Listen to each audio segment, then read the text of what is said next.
entendu et à la suite de cette deuxième audition où il a été entendu successivement avec Tahirou Sarr, mon confrère maître Babacar Cissé va vous faire une déclaration en français, à la suite de quoi je vous en ferai le résumé en wolof.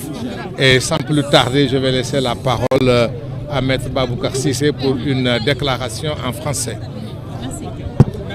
Bon, oui. Bon, à la suite de mon confrère maître El Hadj Amadou Sall, je tiens à préciser que M. Farba Ngom, après son audition du lundi 15 décembre, a été extrait du pavillon spécial pour être entendu aujourd'hui dans l'après-midi à 15 h. Évidemment, son audition avait été précédée de celle de M. Tahirou Sarr.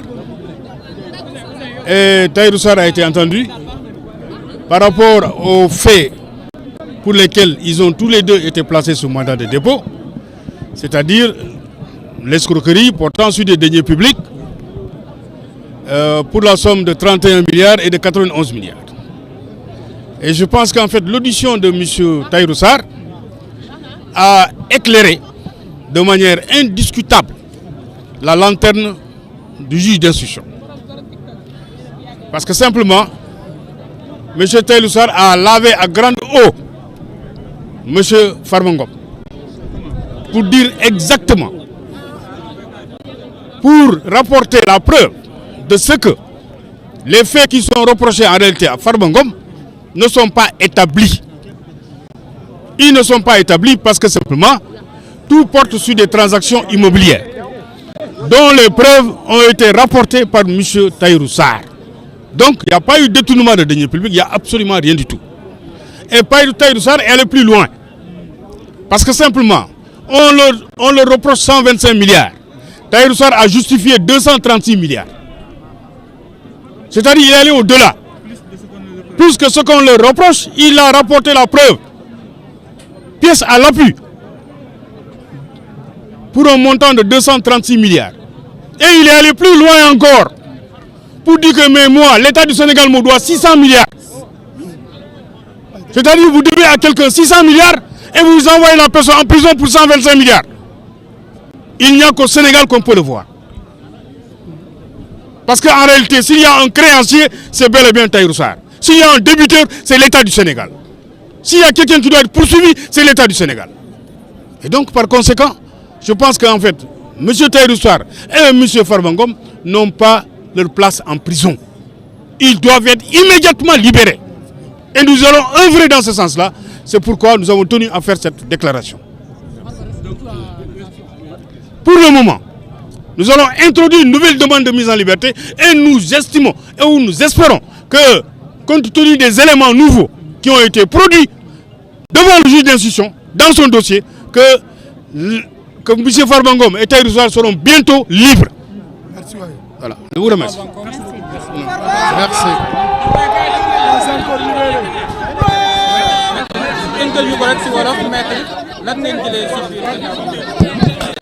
waaw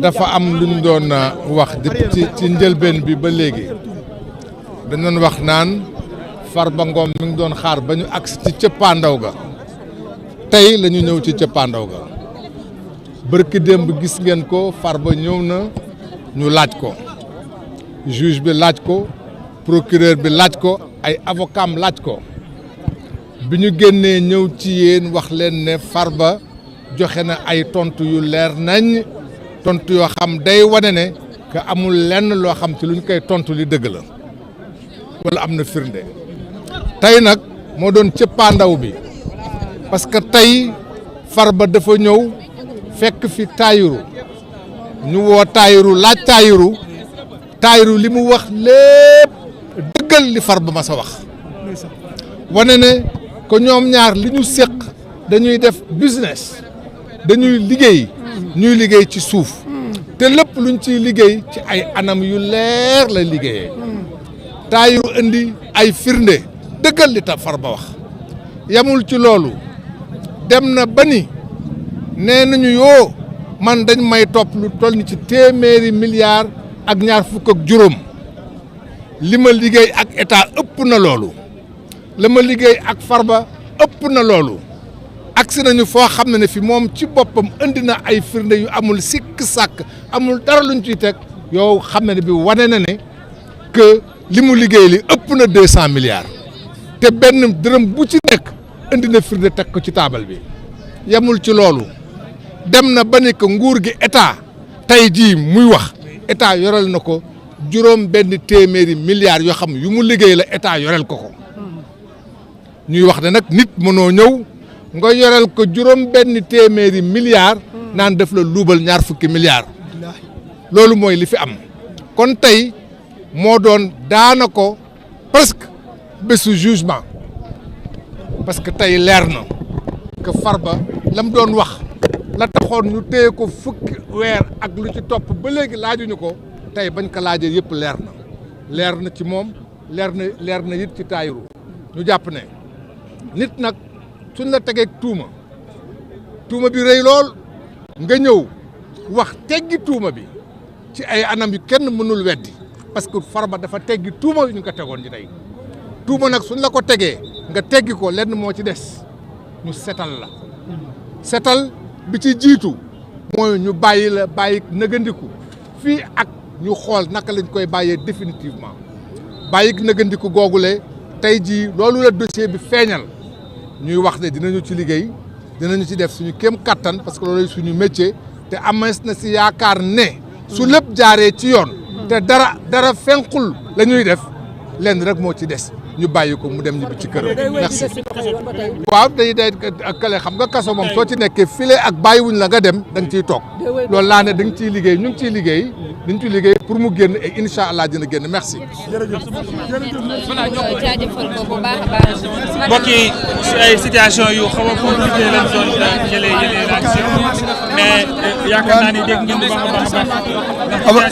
avocat yi li ñu wax leer na. xaaral ma résumé waaw résumé donc mbokk yi yaakaar naa ni dégg ngeen li nga xamante ni moom mooy la réaction des avocats ñoom ñooñu moo jox information bu ñu mën a jàpp actuellement information bi mooy kii di seen xarit Farba Ngom bàyyeegul ko ba léegi day def ci kaso bi waaye mbirum Tahirou Sarr bi nga xamante moom nee na état du Sénégal mi ngi koy toppee koppar mais moom tamit nee na état du Sénégal ki yor na ko 600 et quelques millions kii milliards de francs CFA léegi nag moom nag la question mooy moom ñu lay topp waaye yow état bi yor la xaalis en tout cas selon les avocats loolu la ñu daal di xamal léegi nii donc seen mbokk mi Farba Ngom ba léegi mi ngi ci kaso bi gën nga kii loo ci sax. waaw mooy li ma leen waxoon rek tout d'abord maa ngi nuyu ñëpp di leen ziar tout d'abord maa ngi nuyu ñëpp dëgg la waaw waxoon naa leen ko comprendre waaw di leen wax